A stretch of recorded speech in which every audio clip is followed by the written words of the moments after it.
Hello and welcome back to Bits and Bobs. Today's video is the complete guide to the coinage of King Charles II, a monarch who transitioned the coinage from hammered to milled coins, a very interesting time period for coinage between 1660 and 1685 when he reigned. We will go in ascending denomination order, starting with the farthing. So let's begin. Here we can see the first type farthing from Charles II's reign. To the reverse we have a portrait of Lady Britannia with a spear, a sprig of leaves and a shield to her side, and the date below her, 1675 in this case. And then to the obverse we have a left-facing bust of Charles II, wearing a laureate in his hair but no crown, and the legend reading Carlos a Carlos, which means Charles, son of Charles, as he was the son of Charles I, has been reinstated as the king after the interregnum. There was a second type of farthing minted under his reign. This was the tin farthing, and as you can see has the exact same design, but just made of tin, hence the name tin farthing.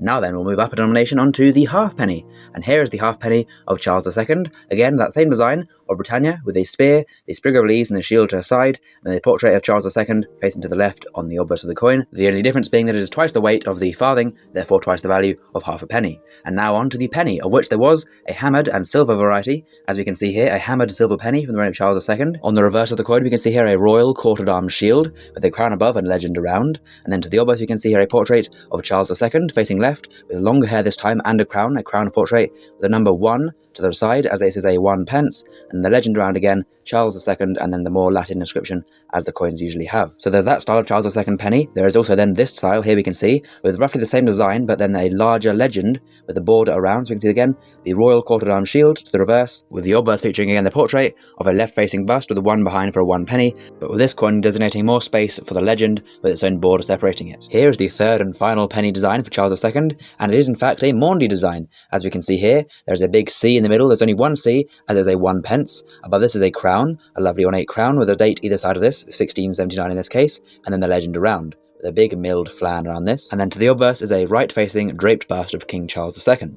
And now we'll move up a denomination onto the 2p piece. So, beginning with the hammered variety, very similar to the penny, obviously twice the size, we can see here, a royal quartered-arms shield to the reverse, the legend around, then to the obverse a left-facing bust of the king, with now a 2 behind him as it's a 2p rather than a 1p, and again a crown marked on the top of this coin with a legend around again, listing the titles of the king.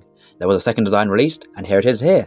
You can see again a left-facing bust of the king, with a 2 behind him and a crown on his portrait with longer hair, and then that same reverse design again, the quartered arms royal shield, with the 4 parts of it, then some of them are split into 4 again, so there's many parts, a very ornate shield, a very cool design. We have here the Maundy 2p, as you can see there are now 2 C's. So the C is for Charles, and there's now 2, as it is a 2p. Again, the date, either side of the crown, with the obverse portrait again being the same, just a little bit larger, for the 2p piece. And now on to the 3p, or threepence as some would say.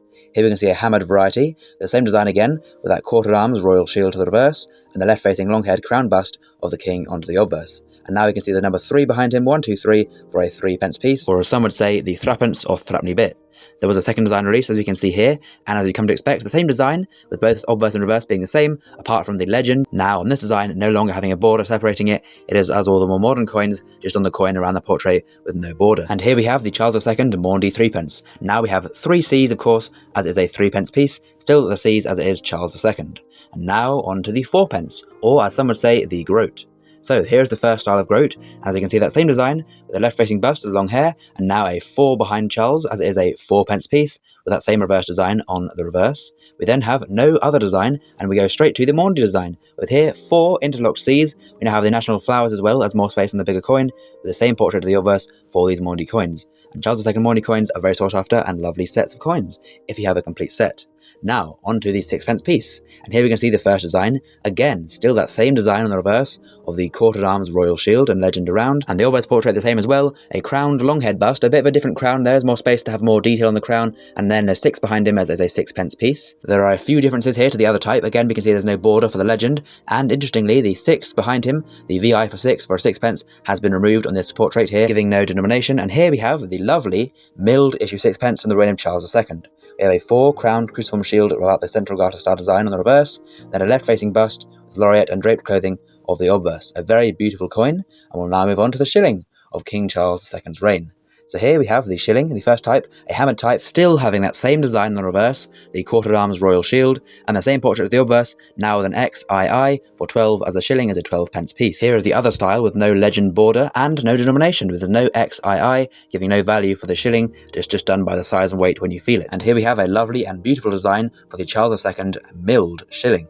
You We can see here again the same portrait and the same design, but on a bigger coin there, done by weight again and feel of the coin, with a truly lovely detail to all the shields and the garter star and the C's interlocked, all the great detailed design elements I mentioned before. And now we'll move on to the half crown, of which there are two types. Firstly, here we have the hammered type. We can see again that same reverse design with the quarter arms royal shield and the same portrait to the obverse, now with 3 X's, XXX is 30, as a half crown is a 30p piece. And here is the second design. We can see here the 4 crown cruciform shields again, the same designs on the sixpence and the shilling of this type, but would look very good in a bigger size, with more detail being able to be seen and to be struck on the larger canvas. Speaking of a larger canvas, we'll now move on to the biggest silver coin ever made, the crown coin. And here we see it. There's no hammered variety, only the milled one, again with that same design, with the 4 crowned cruciform shields, about a central garter star, with the interlocked C's in the gaps, the legend around the date to the top, and the lovely portrait of the king to the obverse of the coin. A very, very, very spectacular coin indeed to hold, as there's a huge piece of silver with a huge design struck onto it. Now then, onto the gold coins. First up is the half guinea. As we can see here, a truly beautiful design. We have 4 interlocked C's in the middle, with then scepters coming out from that. We then have 4 shields, crowned as well, with the same design elements in, the 3 lines of England, the harp of Ireland, the lilies of France, and the lion rampant of Scotland to the right. And then we have the same portrait, the same bust of the king to the obverse, looking very, very nice indeed on the gold coin.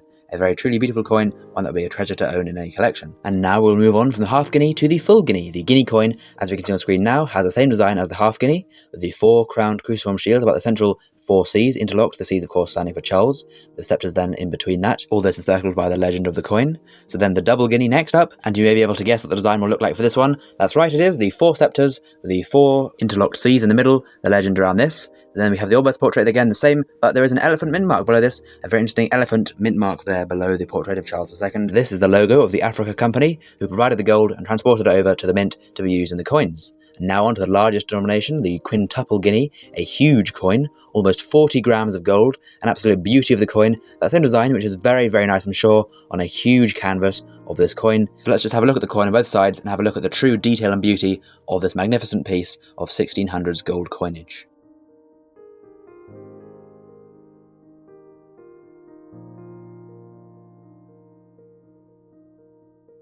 So there we go, that is all the Charles II coins ever minted, from the lowest denominations to the highest, from hammered to milled.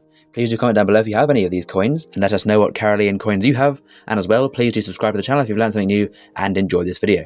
Thank you for watching to the very end, that is much appreciated, and we'll see you again soon for some more coins in the future on Bits and Bobs. Bye!